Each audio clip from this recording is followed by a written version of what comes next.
Shalom, shalom, shalom, shalom. As always, first I want to give all the praises and the glory to Yahweh, Bahasham, Yahweh Shai, Bahasham, Rakah Kodash. Double honors to the apostles of Great Millstone. And shalom to my fellow Hebrew Israelite brothers and sisters who are edified by this truth of the scriptures. Those of you that have woken up to who we truly are and are on the path to repentance and conversion, back to the truth, back to your true heritage before that great and terrible day of the Lord and before the deliverance of the elect of the children of Israel. So that scripture says it's high time to wake out of sleep because our salvation is nearer than when we last thought. Romans 13 and 11. So, we're going to focus on a comment here that a brother was asking me to do a quick video regarding the Lord's appointed times, which are the feast of the Lord, basically.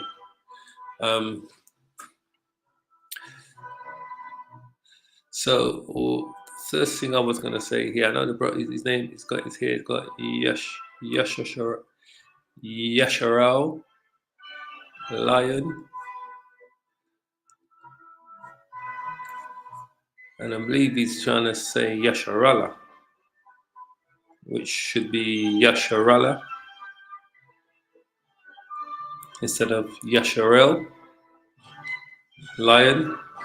So maybe he just wants to look into that. If he's looking to spell Israel Lion, that's what I believe he's trying to say here. It should say Yasharala, right? Not Yasharel. So anyway,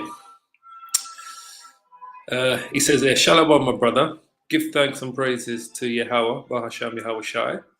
All praises to Yahweh, Bahasham Yahweh Shai as always. I have a request if you don't mind. Can you make some content with the dates and times that we, who are newly awoke to the fact that we are the children of the Most High, which we are the children of the Most High. All praises to Yahweh Hashem Yahweh Shai. He's woke up to the fact that he is children of the Most High. And we need to follow the holy days and the Shabbats to our best ability, as there is enough confusion in Babylon, really. Also, there is a lot of confusion in Babylon, so why the Lord is coming. Also, and because he's coming to deliver his elect. Also, we do have our curses to deal with. One of them causing of us unable to read properly, right? Causing some of us, unable to read properly. I just need some sort of preparation or dates near the times. I do all of the Passover and the Day of Atonement, but some Hebrews are saying different. Please, if it is possible, to do this.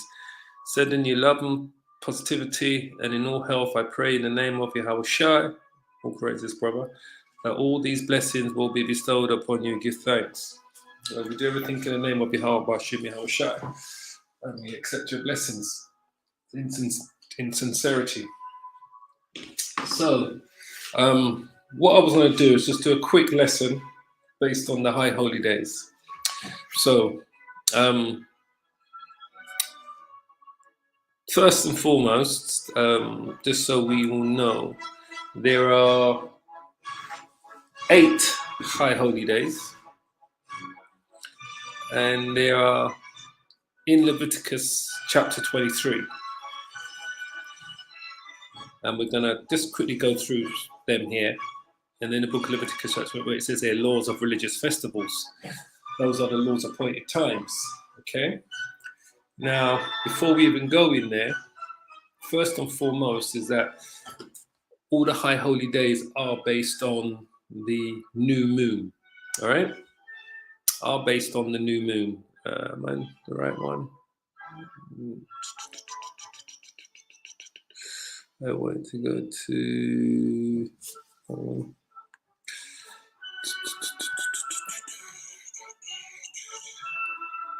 Nice.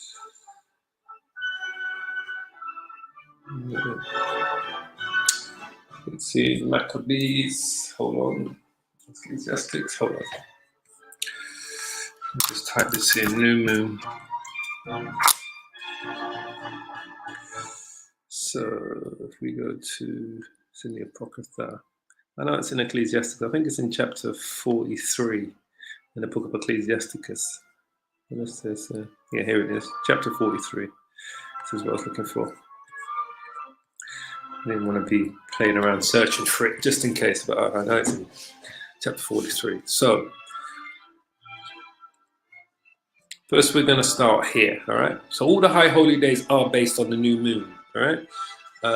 Ecclesiasticus chapter 43, verse 6.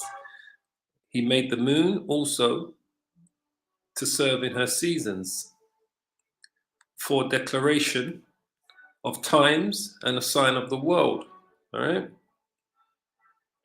He, Yahweh Bashir Yahushai, made the moon also to serve in her seasons, for declaration of the times and a sign of the world, all right?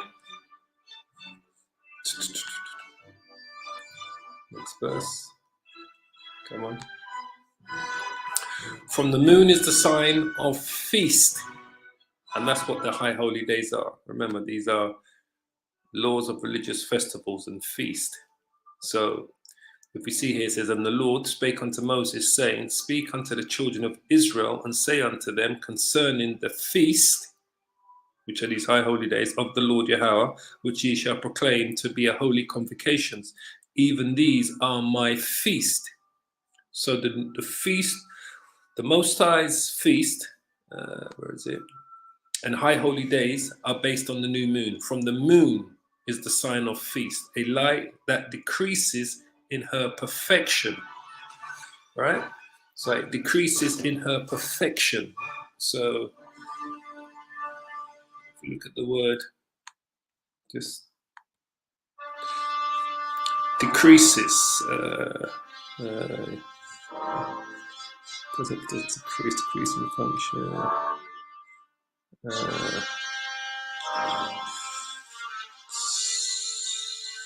Trying to think, it's got the meaning here.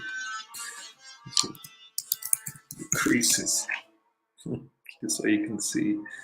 Singular person, present or form of decrease, to decrease, to decrease, decrease definition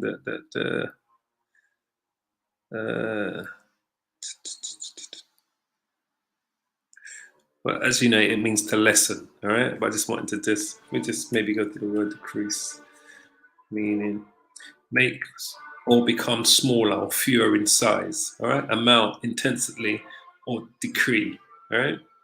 An instance or example of becoming smaller or fewer. So that's when the moon's light becomes less and less and less. So it's the least that you can see the moon in the sky. That's why the scripture says, from the moon is the sign of the feast, from the moon, a light that decreases in her perfection.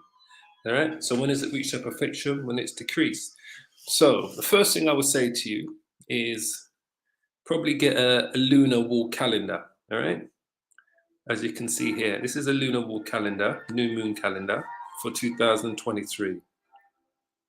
So I would say to you, get a new moon, a lunar wall calendar, because it will tell you when the new moon comes about. So you know when the new year starts according to the Hebrew calendar. All right.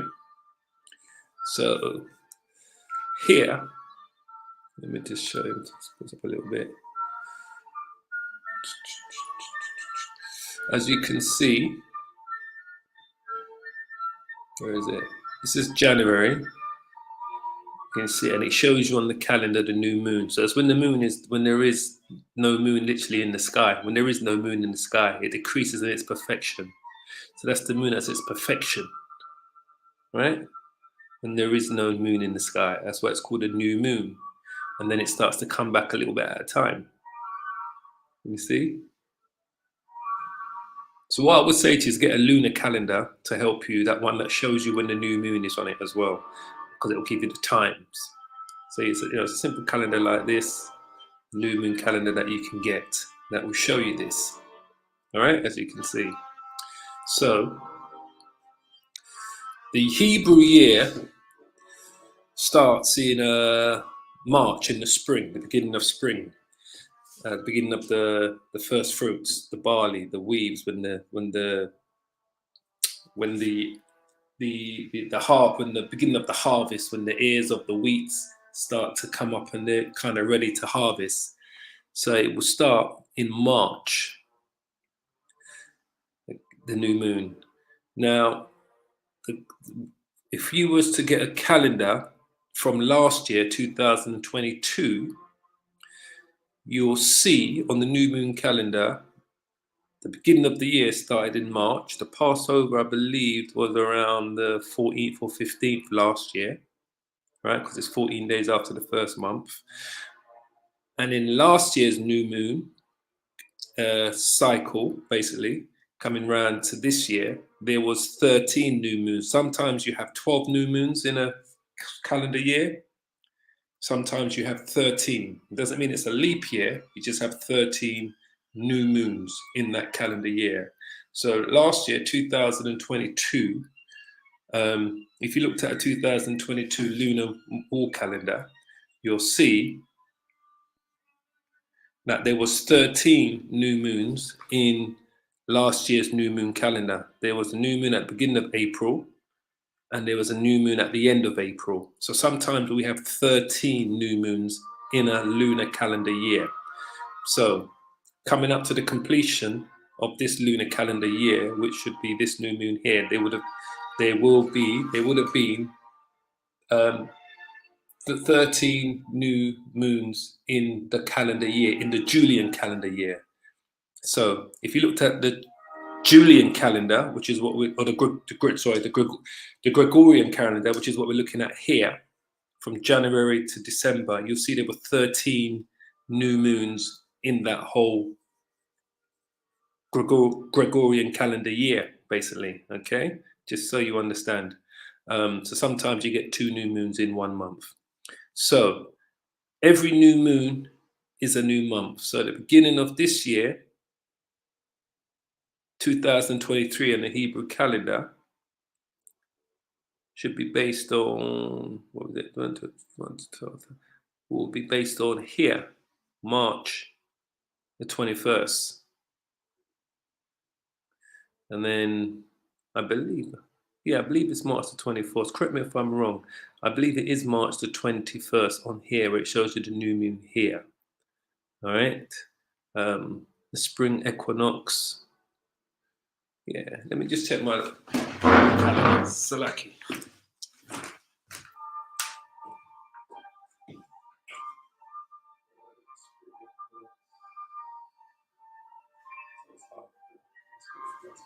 So it'll be February.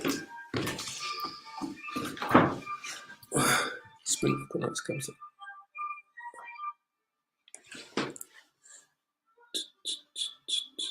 Tuesday calendar. So you got here.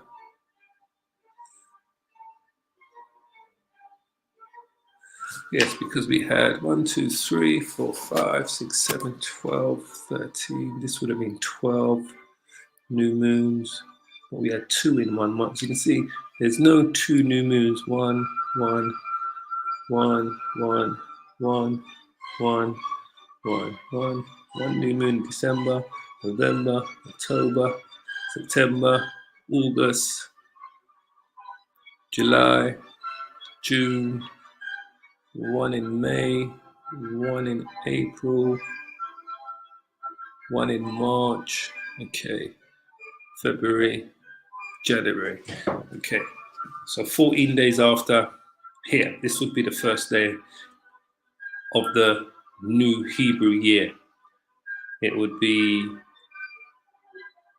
come in on the spring equinox, because it's showing here 1723.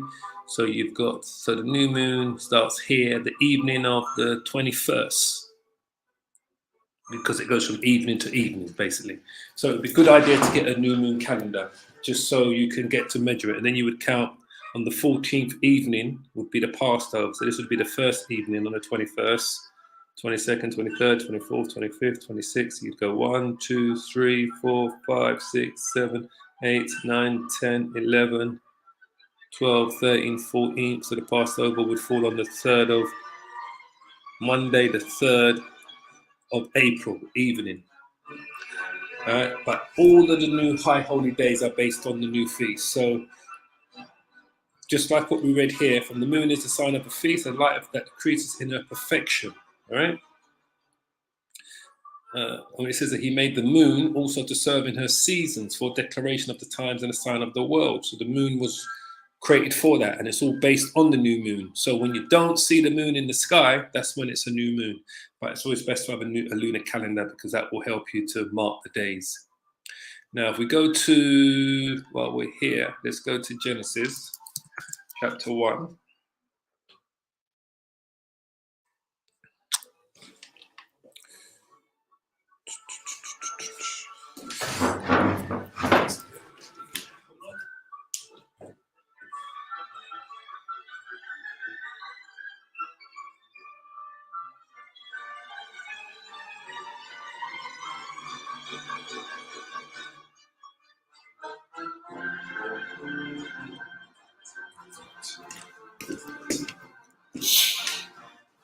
So, Genesis chapter 1, verse 14 confirms what we just read in the book of Ecclesiasticus, right? And the Most High said, let there be lights in the firmament of the heavens to divide the day from the night, and let them be for signs and for seasons and for days and for years. Let there be lights in the firmament of the heavens to divide the day from the night, and let them be for what? For signs and for seasons and for days and for years. That's why it's all based on the new moon. And let there be lights for the firmament of the heaven to give light unto the earth. And so it was. And the powers, the Elohims, right, the angels, made two great lights, the greater light to rule the day, and the lesser light to rule the night. He made the stars also. So this is the lesser light, is the moon. And when it's least, when you can't see it in the sky, that's when it's a new moon. So that's how we know when it's the first day of the month. This is how our ancestors knew in the wilderness when was the first day of the month to celebrate these high holy days, because there was no moon in the sky. That's how we know that. And remember, the word month comes from the word moon. I should say the next verse here. It says the month is called after her name.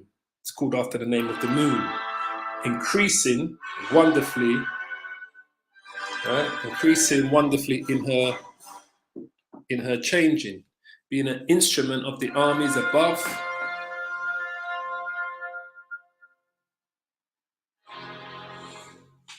Being an instrument of her armies above, shining in the firmament of heaven. So it's all based on the new moon, okay? And I say again, get yourself a lunar calendar, because that will help you to deal with the high holy days when they come. So for every new moon is a new Sabbath. And it also, if we go here, before we go to the high holy days, I just thought I'd just type in new moon. And just to show you, it says here, 1 Samuel 20:5, and David said unto Jonathan, behold, tomorrow is the new moon, and I should not fail to sit with the king at the meat. Let me go down that I may hide myself in the field unto the third day at the evening, because the new moon also represents a Sabbath. So it says every new moon is yeah. 2 Kings 4:23. And he said, wherefore wilt thou go to him today? It is neither the new moon nor the Sabbath. All right? Because the new moon is a new Sabbath. And he says, it shall be well. Here, blow up the trumpet in the new moon in the time appointed on her solemn feast day. Because you've got the day of the blowing of the trumpets, which falls on the first day of the 10th month, which is a new moon, basically. So you've got the day of the trumpets, which is based on it. Okay, this is probably the one I really want to go to. Isaiah 66:23. And it shall come to pass that from one new moon to another, and from one Sabbath to another shall all flesh come to worship before me, says Yahweh. So from one new moon to another, from one Sabbath to another, because the new moon also represents the Sabbath. Ezekiel 46:1. Thus says Yahweh, the gate of the inner court that looketh towards the east shall be shut the 6 working days, but on the Sabbath it shall be opened, and in the day of the new moon it shall be opened, because the new moon is a day of the Sabbath as well. So the new moon is the Sabbath, and then every 7 days is the Sabbath. All right?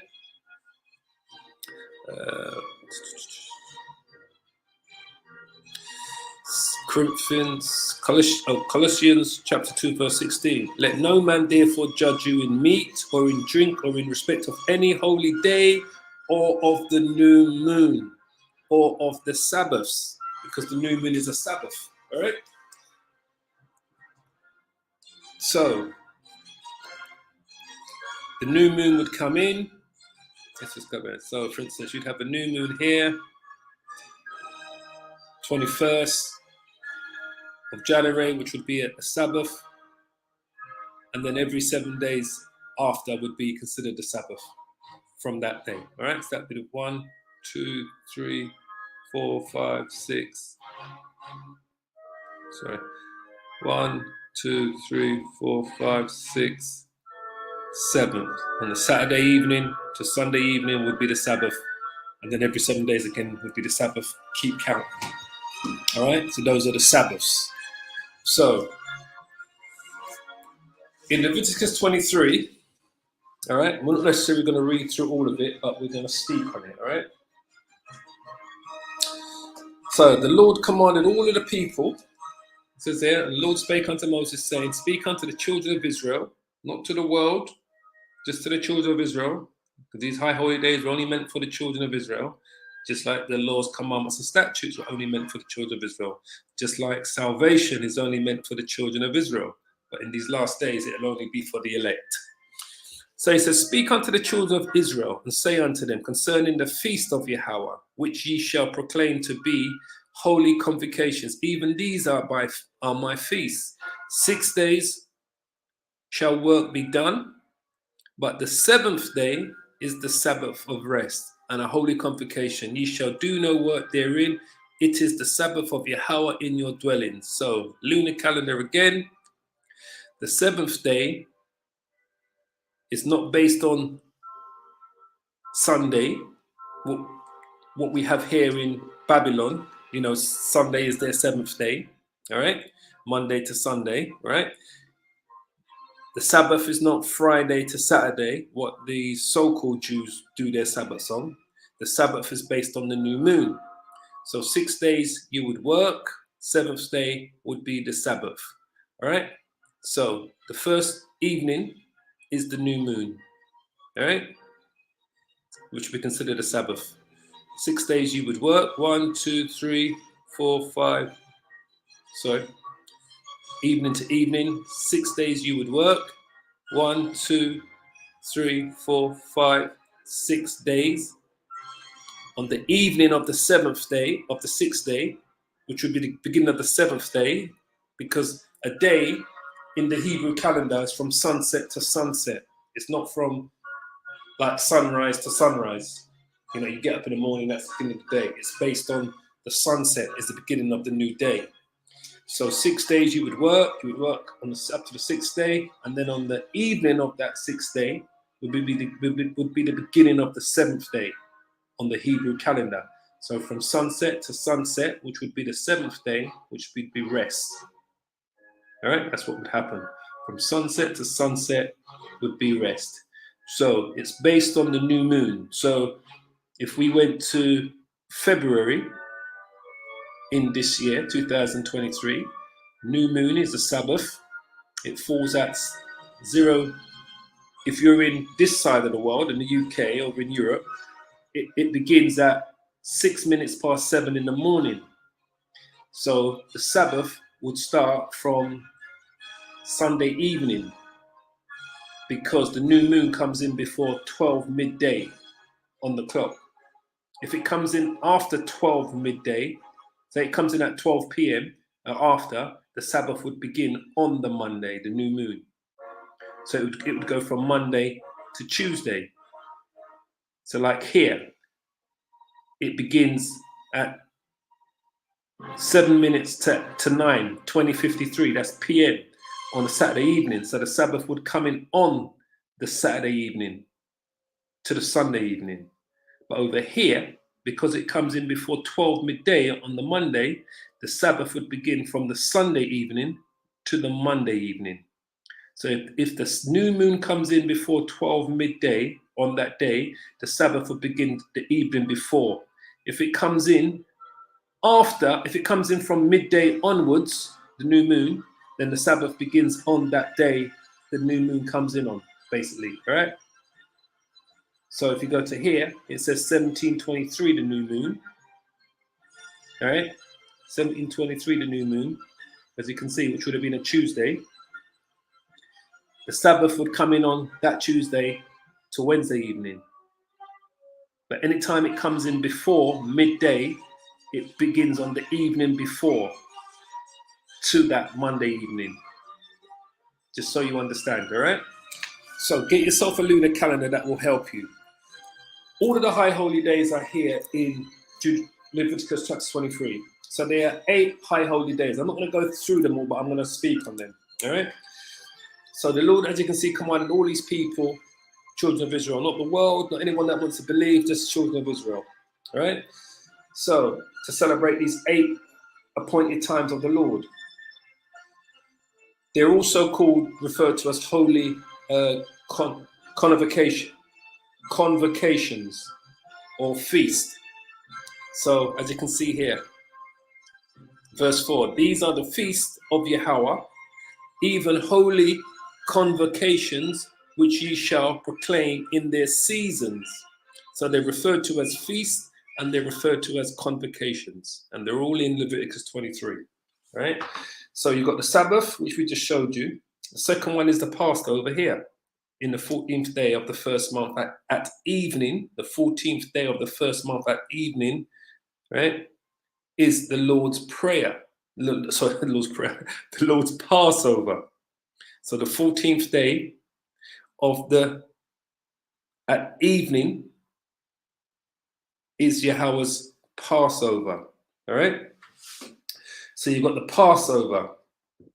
And then after that, you've got the unleavened bread, the 7 days of unleavened bread, all right? So the Passover, 7 days of unleavened bread.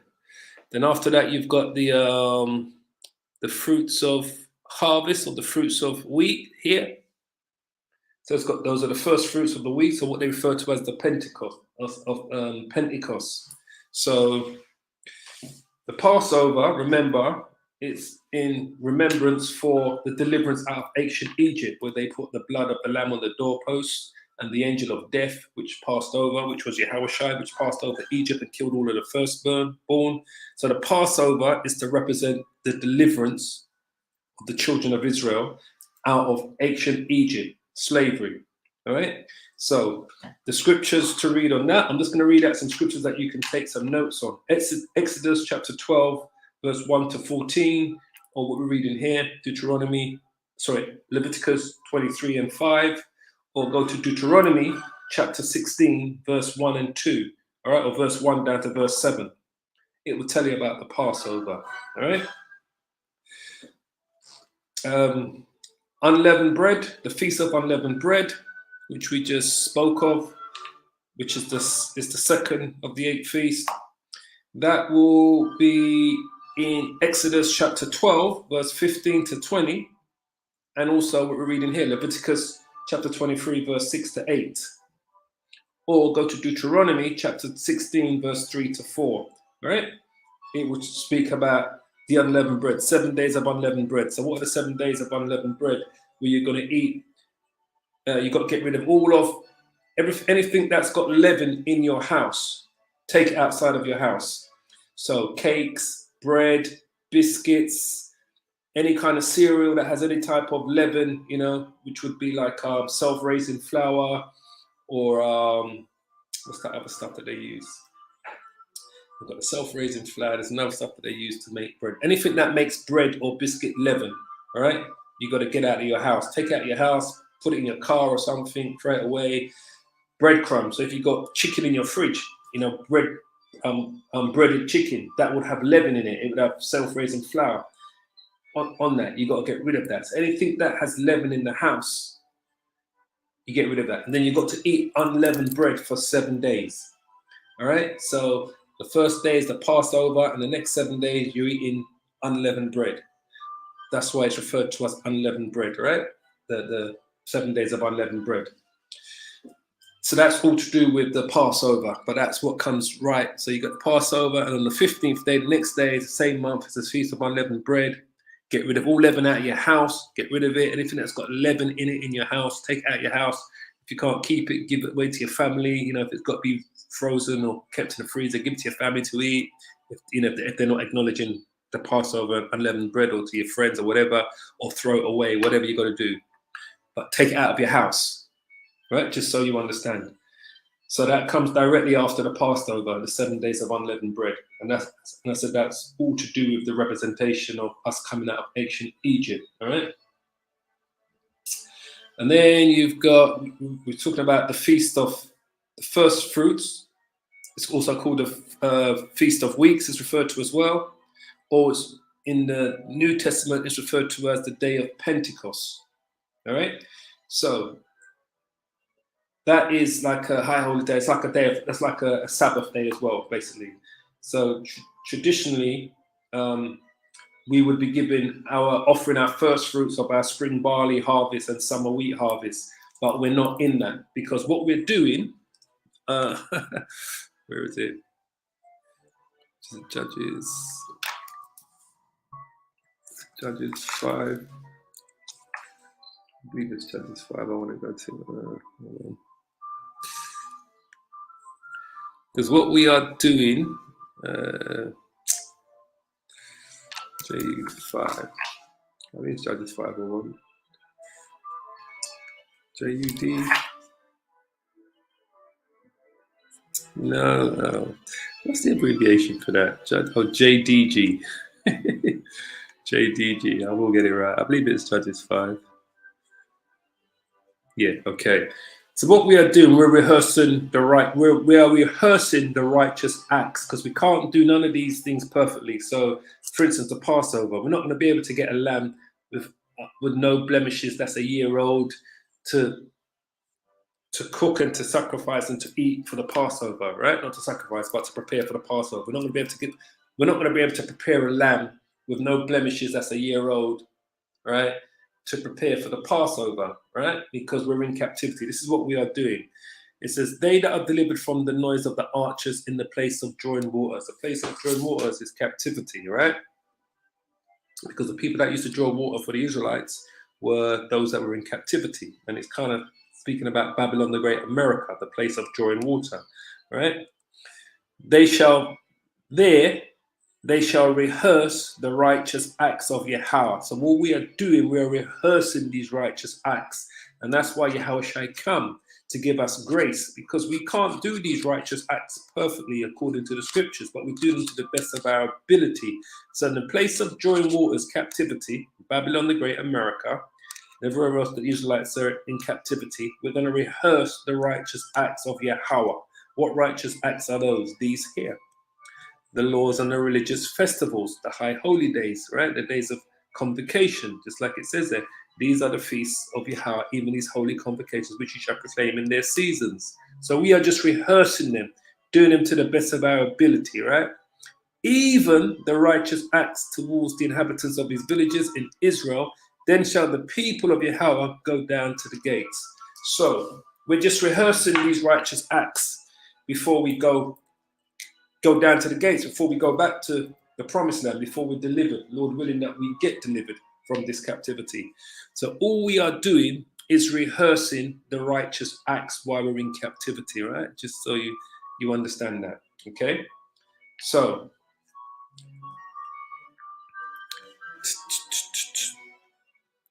let's go back to Leviticus. So then you've got the next one, after the first fruits of the weeks of Pentecost, Then it would be the blowing of the trumpets, I believe. Nations, unleavened bread.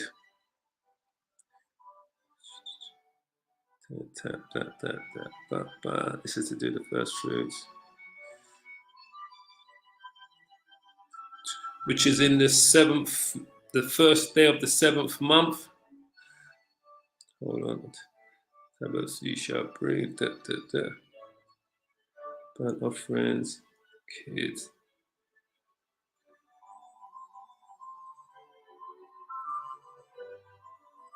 Here it is. So it says, speak unto the children of Israel. Once again, this is only about the Israelites. This ain't about any other nation, right? So the Christian churches can continue talking about this Bible and these laws and these high holy days can be for them. This is only for the children of Israel, right? Saying in the 7th month, right? In the first day of the month, and the 7th month normally falls between September and October. So the 7th month, we went to the lunar calendar. The first day of the new month's in March. Where are we? So would fall. So that would be the 1st, 2nd, 3rd, 4th, 5th, 6th, 7th. Right. So the first day of the 7th month, right, the new moon. In the first day of the 7th month is what we refer to as the blowing of the trumpets, right? It's a high holy day. It's a day of rest. Again, it's like a Sabbath. We treat it as a Sabbath, right? Now, some of the brothers who actually do it, they have a ram's horn and they do blow the trumpets and they do rehearse that day. They do celebrate that day in the full sense. They rehearse it with the blowing of the trumpets, right? I don't have a horn myself, but I do treat it as a day of Sabbath, all right? So in the 7th month, in the first day of the month, shall you have a Sabbath, as it says there, a Sabbath, and plus it's the new moon day, a memorial of the blowing of the trumpets and holy convocation. Ye shall do no servile work therein, but ye shall offer an offering made by fire unto Yahweh. All right? So, you know, what you would do, if you've got a horn or a ram's horn, you can blow the trumpets, but it's a day of Sabbath, it's a day of rest, it's a day you give to the Lord, basically. So you just remember that. That's the first day of the 7th month. All right? Then you've got the Day of Atonement. It says here, also on the 10th day of this 7th month, there shall be a Day of Atonement, right, which is fasting, a 24-hour fast. It shall be a holy convocation unto you. You shall afflict your souls. That's what the afflicting of your souls means. You're going to take it's a 24-hour fast, no food, no water. If it's the first time you're doing it, what I would say to you is that don't eat no food, drink fluids, because it's going to be hard for you to do it for your first time. All right. So the first time you're doing the Day of Atonement, you know, fast for the food for 24 hours, but drink fluids, and it will prepare you for the next year. Lord willing, we're not here the next year to have to face this. We pray this is the last Day of Atonement that we got to do in captivity. We pray this is the last year that we're rehearsing the righteous acts to the Lord in captivity, in the places of joy and water. We pray this is the last year, that the next time we have to do this, we're doing it in the kingdom, Lord willing. So it says there, it shall be a holy convocation. You shall afflict your soul, 24-hour fast, no food, no water. If it's the first time, then obviously, you know, like I say, don't eat the food, but drink some fluids, because it'll be very hard for you. If you can do it without it, then Lord willing, do it, go ahead. But that's what it means, no food, no water. An offering made to Yahweh by fire unto Yahweh, and you shall do no work in that same day. It's a Sabbath, it's a day of rest again. For it's a day of atonement, to make an atonement for you before Yahweh your power. So whosoever's soul it be shall not be afflicted in that day, he shall be cut off from them amongst these people. So this is that's what that's to do with. That's a Day of Atonement, fasting, 24-hour fast. And then the next one is the Booth of Tabernacles. Let me see what's here.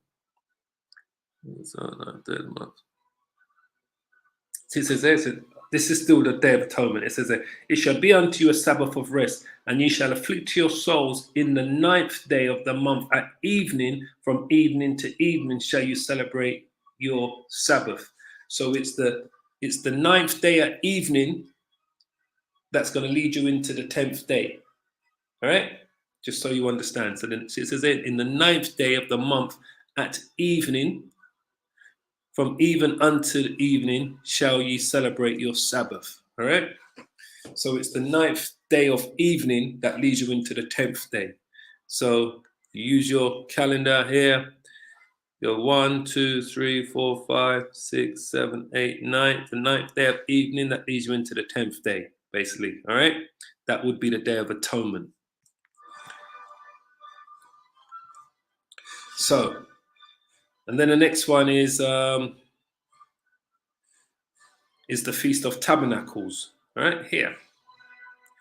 Speak to the children of Israel, saying the 15th day of the 7th month. So the 15th day of the 7th month, it's the Feast of Tabernacles for 7 days unto Yahweh your Lord. Right. Now the Feast of Tabernacles is when the Israelites were in the wilderness. They were living in booths and tents in the wilderness. When they spent the 40 years in captivity, not in captivity, sorry, when they spent 40 years in the wilderness after they came out of captivity of Egypt, this is what this is to represent, to remember those 40 years in the wilderness.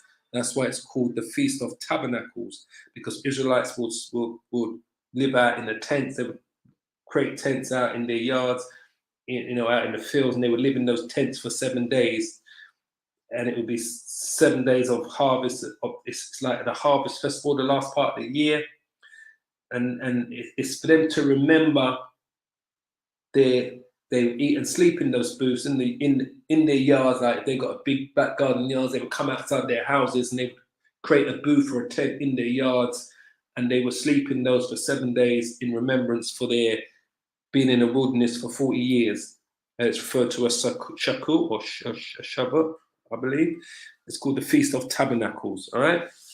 So we don't necessarily do. You can.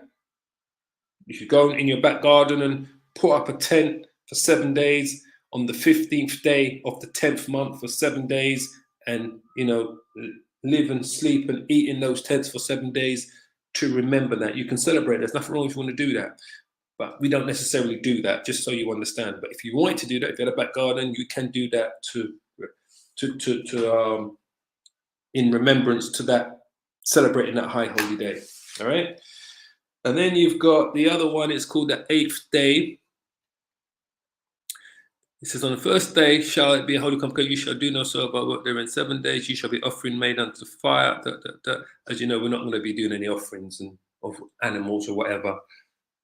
Animal sacrifices, nothing to do with that, right? Just so you understand. So it says here, holy day, you shall made a fire in 7 days. So these are the feasts of Yahweh, which ye shall proclaim the holy convocation, to offer offering made by fire unto Yahweh, the Lord, a burnt offering, a great meat offering, a sacrifice offering, everything in these days. And then you've got the 15th. This is the other one. This is the last one, verse 39. So this is referred to as the 8 days of feast, or the 8 days of rejoicing. It says here, also in the 15th day of the 7th month, when you have gathered in the fruit of the land, ye shall keep a feast unto Yahweh 7 days. Right? On the first day shall it be a Sabbath, and on the 8th day shall it be a Sabbath. And ye shall take on you the first day of the boughs of the goodly trees, branches of palm trees, the boughs of the thick trees, and the willows and the brooks, and ye shall rejoice for Yahweh your power 7 days. And you shall keep it as a feast unto Yahweh 7 days in the year. It shall be a statute forever in your generations, and you shall celebrate in the 7th month. All right? And ye shall dwell in the booth 7 days. All that are Israelites born shall dwell in the booths. All right, so you've got that kind of runs kind of on the 8th day. That runs directly after the they call it the 8th day of the feast, which comes after those 7 days in the booths. So the Feast of Tabernacles, on the 8th day of the Feast of Tabernacles, they call it the 8th day of feast. All right, so you've got 7 days of Sukkot, 7 days of being in the booths, 7 days of being in the booths of the tabernacle, and on the 8th day you have the feast, basically, and that with the food and that. All right, after that 7 days, just so you understand. And then we have 2 more celebrations which are not in the Old Testament. Well, one of them it's lots. It's called Purim, right?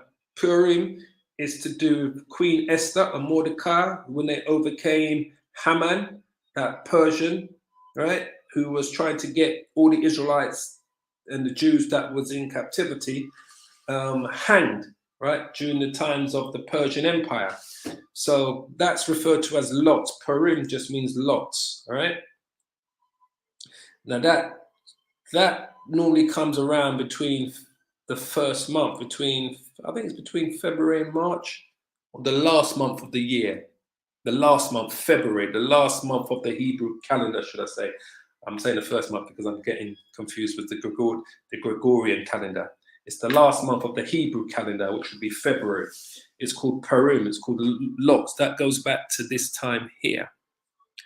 We'll quickly bring it up. Is it Esther?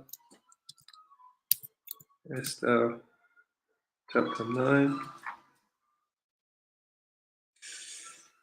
This, the Jews were destroyed and their enemies. So this was an additional high holy day that we give remembrance to. All right? And it goes back to here and it says, then Esther said, if it please the king, let it be granted the Jews which are in Shushan to do tomorrow also according to this day's decree, and let Haman's 10 sons be hanged upon the gallows. And that's what happened, because Haman had built gallows to hang Mordecai and his family. But when it was revealed to the king at the time by Haman's deceit, the king turned the gallows, because Esther had asked the king. Let me see if it's got it here. It probably says at the beginning here.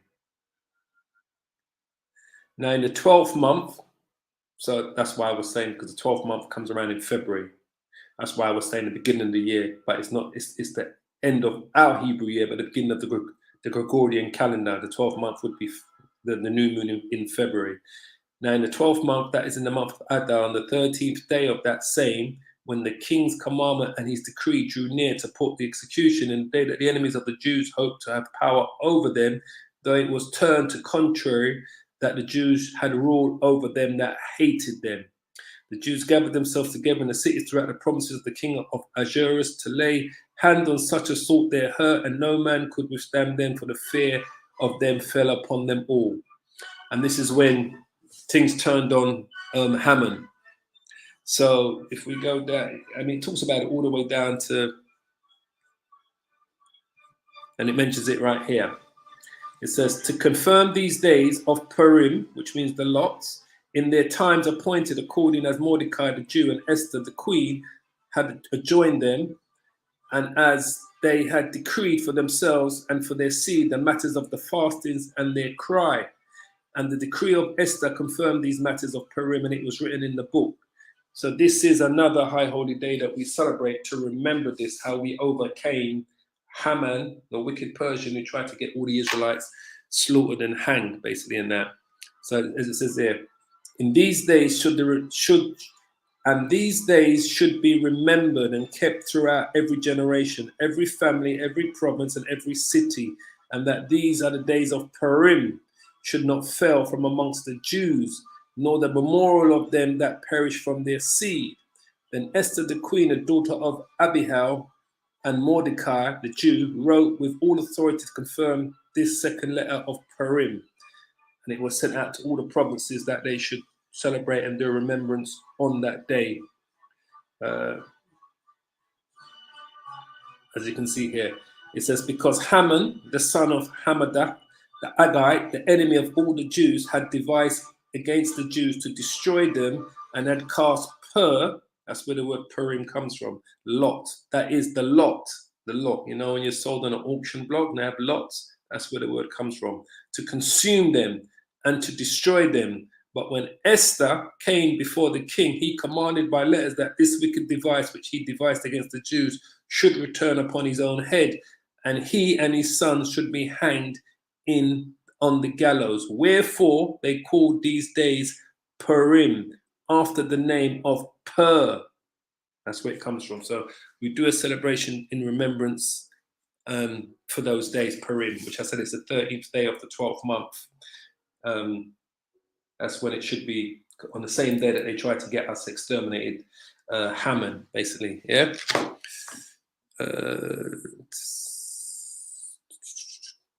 That's why it's called the Feast of Purim, instituted.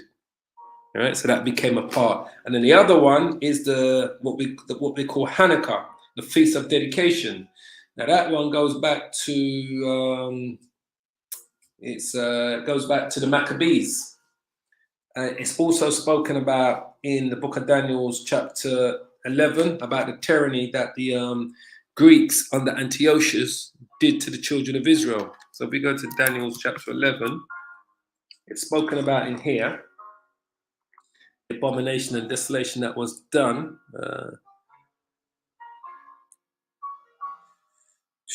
So the king of the south and the king of the north is talking about the Seleucid Empire against the Ptolemaic Empire.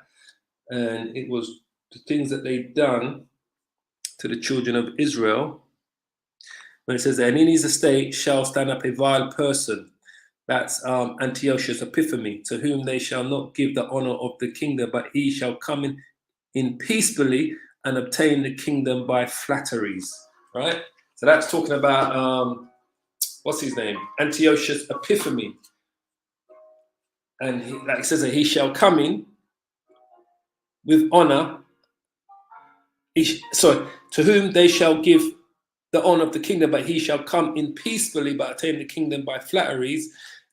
And with the arms of a flood shall they be overflown from before him, and shall be broken. Yea, also the prince of the covenant. So the arms of the flood was these armies that he brought in to destroy Israel. He was the one that got the Israelites to eat all of the unclean foods. And I'm trying to find it in the book of Maccabees. I think it's Maccabees. Chapter 2, Second Maccabees. Because that goes all the way back to, it goes all the way really back to, let me just see, I think it's Second Maccabees.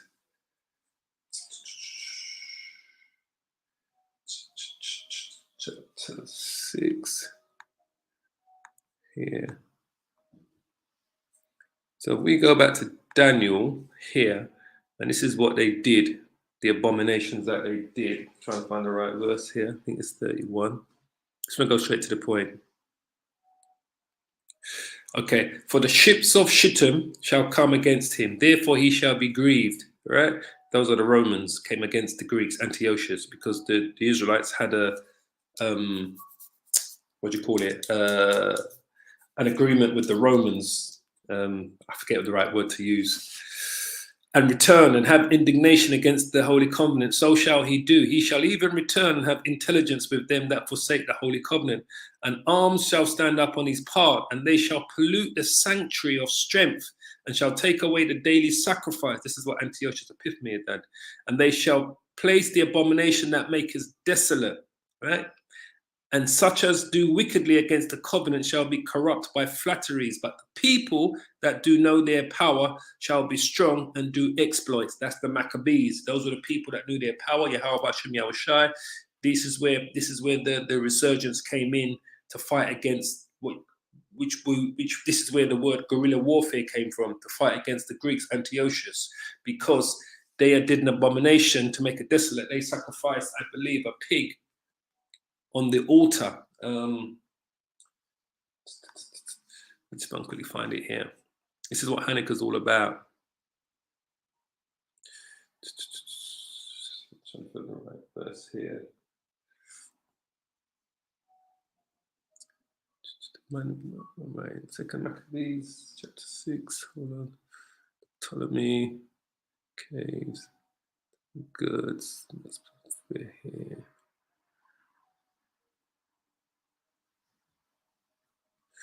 Maybe it's first. Hold on. Maybe it's first Maccabees, chapter 6. Yeah.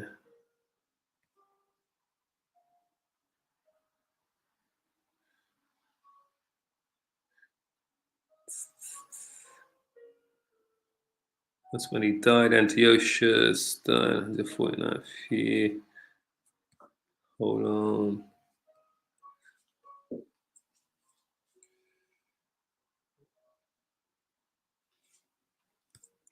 Maybe I'm hold. It's a lucky family. Let's quickly find it.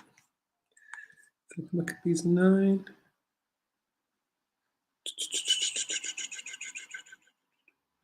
See, here we go.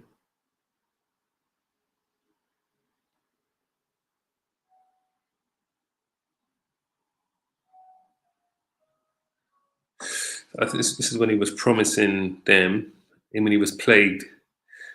I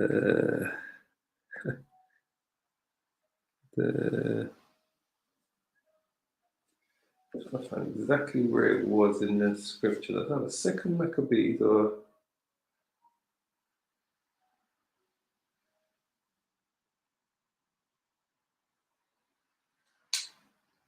I think I was in the right place in the first place. I think I'm just, sometimes you're overlooking. Now the king came to Athens and he polluted. There it is. Yeah, I knew I was overlooking it. I was in the right place. See, Second Maccabees chapter 6 in the first place. It says, now long after this king sent an old man of Athens to compel the Jews to depart from the laws of their fathers and not to live after the laws of the Most High. All right. And to pollute also the temple in Jerusalem and to call it the temple of Jupiter Olympus, and that in Gerizim of Jupiter, the defender of the stranger, as they desired to dwell in the place. The coming in of this mischief was sore and grievous to the people. For the temple was filled with riot and reveling by the Gentiles, the Greeks, who dallied with harlots. This is in Solomon's temple, right? In the high holy place, right? Where the Ark of the Covenant was, where the tabernacle was, right? And had to do with women and with the circuit of the holy place, and beside that brought in things that were not lawful. The pig that sacrificed, the pork. The altar also was filled with profane things, which the law forbiddeth. These unclean animals they put on the they brought inside on the altar, right? Inside the temple. Neither was it lawful for a man to keep his Sabbath days or ancient fast or to profess himself to be a Jew, right?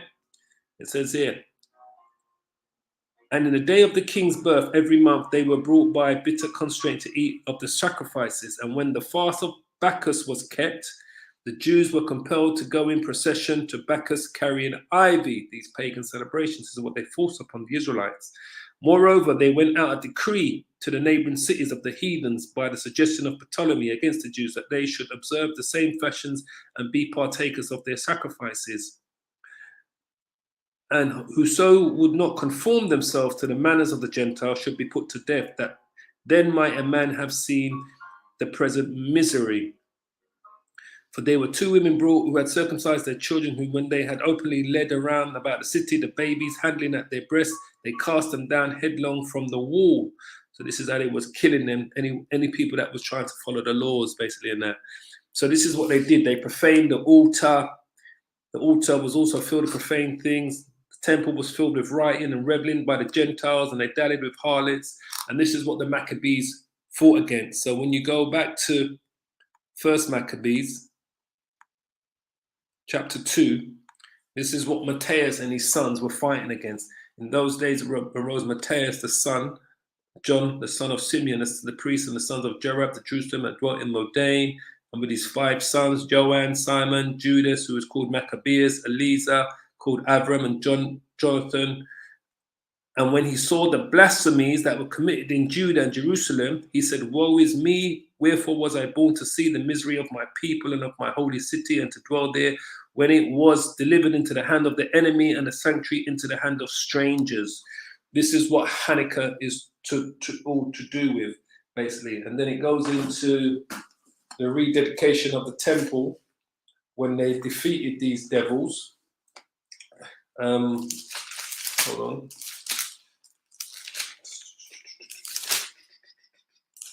and it goes into, since I can find it, don't really want to spend too long. But that's what Hanukkah is all about, the rededication of the temple, right? That's the other high holy day that we acknowledge. Since second Maccabees, rededication of the temple. Where am I? I'm just opening my Bible because I know where it is in my Bible. Right, 56, First Maccabees, chapter 4. So that's what they were fighting against, and this is what Hanukkah's about. We'll just quickly find it for First Maccabees, chapter 4. Here it is. This is what you see them celebrating over Christmas, these so-called Jews, because it's celebrated on the 25th day of the 9th month, and the 9th month falls in December. In the Gregorian calendar that we use today, what they use around the world, the 9th month of the Hebrew calendar would be December. That's why they celebrate Hanukkah. You see those Jewish people, so-called Jews, celebrating Hanukkah, right, at the same time as Christmas, because it falls on the 25th day of the 9th month. So it says, now on the 5th and 20th day, which is the 25th day of the 9th month, which would be December, which is called the month of Kislev, in the 148th year, they rose up between times in the morning and offered sacrifice according to the law upon the new altar of burnt offerings which they had made, because the Maccabees, they got rid of the altar that they were sacrificing all these unclean animals on. They literally physically took the altars out of the temple and they brought in a brand new altar to do a clean, a rededication of the temple again, basically, to the Most High. It says, look at what time and what day the heathen had profaned it. Even in that time, it was dedicated with songs and cisterns and harps and cymbals, right? Then all the people fell upon their faces, worshipping and praising the Most High of heaven, who had given them good success. And so kept the dedication of the altar 8 days and offered burnt offerings with gladness and the sacrifice of deliverance and praise. That's why it's called the rededication of the temple, right? They decked also the forefront of the temple with crowns of gold and with shields and gates and chambers. They renewed and the gates and the chambers they renewed, and the hang doors upon them. Thus was there very great gladness amongst the people, for that the reproach of the heathen was put away. Moreover, Judas and his brethren with the whole congregation of Israel ordained that the days of dedication of the altar should be kept in their seasons from year to year by the space of 8 days. There's an 8-day celebration that starts on the 25th day of the 9th month. From the 25th day of the month of Kislev, with mirth and gladness. So when the new moon falls in December, you would go on the 25th day of that 9th month. Or should I say November, the 25th day after November, when the new moon falls in November, the 25th day after that, you would celebrate for 8 days the rededication of the temple to remember. That's why it says on the 8th, for 8 days on the 25th day of the month of Kislev, which is the 9th month, was mirth and gladness. And at that time, they also builded up Mount Zion with high walls and strong towers round about, lest the Gentiles should come and tread it down as they had done before. And as you know, about 200 years later, the Romans come and finally destroyed the second temple, basically in that. But those are all the high holy days that we acknowledge and that we try to keep while we're in captivity, while we're rehearsing the righteous acts in Babylon. And remember, the Lord also celebrated the Feast of Dedication, right, which is in the book of Maccabees. And we'll quickly show you that before we shut this down. In the book of John, 10, I believe, chapter 10.